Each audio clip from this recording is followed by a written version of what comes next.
আসসালামু আলাইকুম ওয়া রাহমাতুল্লাহ। সবাইকে এসপি ক্লাসের নতুন আরেকটি ক্লাসে স্বাগতম জানাচ্ছি। আজকে তোমাদের সাথে আলোচনা করব তোমাদের গণিত প্রথম অধ্যায়ের অনুশীলনী 1 নিয়ে। অনুশীলনী 1 এ আমরা যে বহু নির্বাচনী প্রশ্নগুলো পাবো সেই প্রশ্নগুলো নিয়ে প্রশ্ন উত্তরগুলো নিয়ে আলোচনা করব।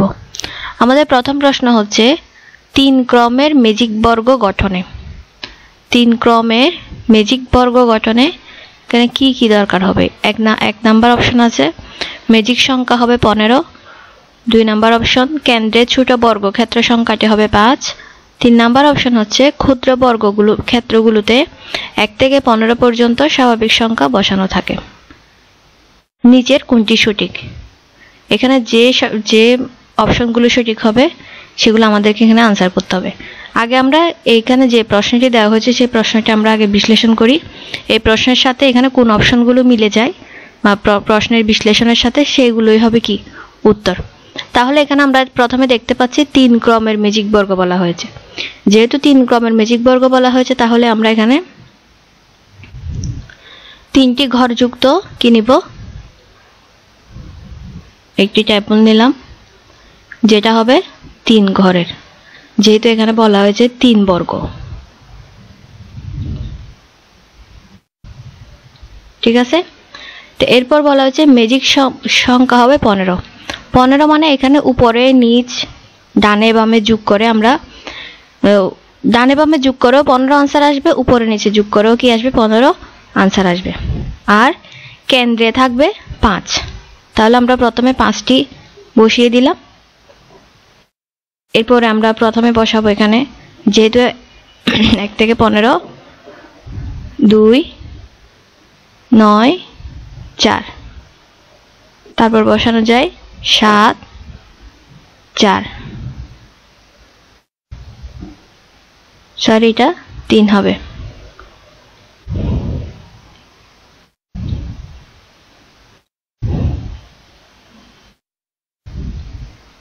তারপর হচ্ছে তোমার 6 1 8।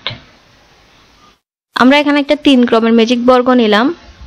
3 ক্রমের ম্যাজিক বর্গ গঠন করলাম এবং এর ম্যাজিক সংখ্যা হচ্ছে 15 আর কেন্দ্রে থাকবে কি 5 সংখ্যাটি। এখানে ম্যাজিক সংখ্যা 15 আমরা কিভাবে বুঝলাম? দেখো, আমরা যদি এই উপরে নিচ যোগ করি তাহলে 15 পাবো, এই ডানে বামে যোগ করলেও আমরা সেম 15 পাবো। ঠিক আছে, এখানে উপর নিচ যোগ করলেও আমরা 15 পাবো। এই লাইনটা যদি আমরা সংখ্যাগুলো যোগ করি সব, তাহলে 15 পাবো। মানে তুমি যেদিক থেকে যোগ করো না কেন 15 আনসার আসবে। তাহলে আমরা এই বিশ্লেষণটা দেখে বুঝলাম যে 1 নাম্বার প্রশ্নের উত্তর হচ্ছে ক, মানে 1 ও 2। 3 নাম্বার কেন হলো না? 3 নাম্বার হলো না হচ্ছে এখানে বলা হয়েছে ক্ষুদ্র বর্গগুলোতে 1 থেকে 15 পর্যন্ত ক্রমিক স্বাভাবিক সংখ্যাও থাকবে, কিন্তু আমরা এখানে দেখতে পাচ্ছি সর্বোচ্চ 1 থেকে 8 পর্যন্ত 9 পর্যন্ত রয়েছে, 15 পর্যন্ত নেই। তাই 3 নাম্বার অপশনটি বাদ, মানে হবে না। তাহলে আমাদের 1 নম্বর প্রশ্নের উত্তর হচ্ছে 1 আর 2। দ্বিতীয় নম্বর প্রশ্ন হচ্ছে নিচের কোন ফলাফলটি 9 দ্বারা বিভাজ্য সংখ্যা? 52 এর সাথে 25 যোগ করলে, মানে এখানে যে অপশনগুলো দেখানো হয়েছে এই অপশনগুলো ফলাফলগুলোকে যদি 9 দ্বারা ভাগ করা যায় তাহলে সেইটি হবে কি এই প্রশ্নের উত্তর। আমরা হিসাব করে দেখলাম যে ক খ গ এই সংখ্যাগুলো যোগ করে, মানে ক এর সংখ্যাগুলো যোগ করে ফলাফলটিকেও 9 দ্বারা ভাগ করা যাবে না। খ নাম্বারের সংখ্যাগুলোর ফলাফলকেও 9 দ্বারা ভাগ করা যাবে না।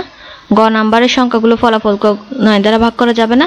তোমার যাবে হচ্ছে ঘ নাম্বারের। 75 থেকে যদি আমরা 27 বিয়োগ করি তাহলে আমাদের আনসার আসবে কত? 8। এই 18, এই 18কে আমরা কি দিয়ে ভাগ করতে পারবো? 9 দ্বারা ভাগ করা যাবে। এই কারণে 2 নম্বর প্রশ্নের উত্তর হচ্ছে ঘ। 3 নম্বর প্রশ্নটি দেখো, 9999 কোন বীজগণিতীয় রাশির শততম পদ?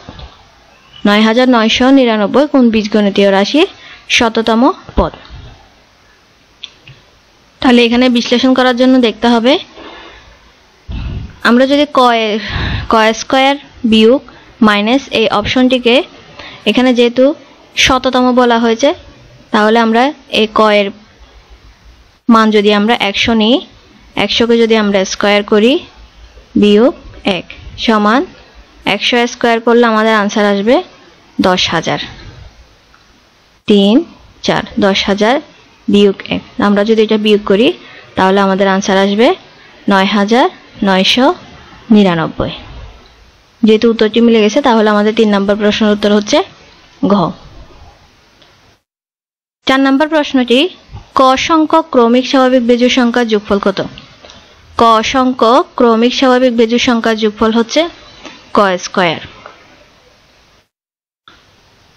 5 নাম্বার 1 থেকে 100 এর মধ্যে কতটি সংখ্যাকে দুইটি স্বাভাবিক সংখ্যার বর্গের যোগফল আকারে প্রকাশ করা যায় এই প্রশ্নটির উত্তর হচ্ছে 35টি 1 থেকে 100 এর মধ্যে কতটি সংখ্যাকে দুইটি স্বাভাবিক বর্গের যোগফল আকারে প্রকাশ করা যায় সে হচ্ছে 35টি সংখ্যাকে এরপর আমরা এখানে একটা উদ্দীপক দেখতে পাচ্ছি নিচের উদ্দীপকের আলোকে 6 ও 7 নাম্বার প্রশ্নের উত্তর দাও আমরা এখানে একটা তিন ক্রমের একটি ম্যাজিক বর্গ দেখতে পাচ্ছি এখানে এই উদ্দীপক অনুযায়ী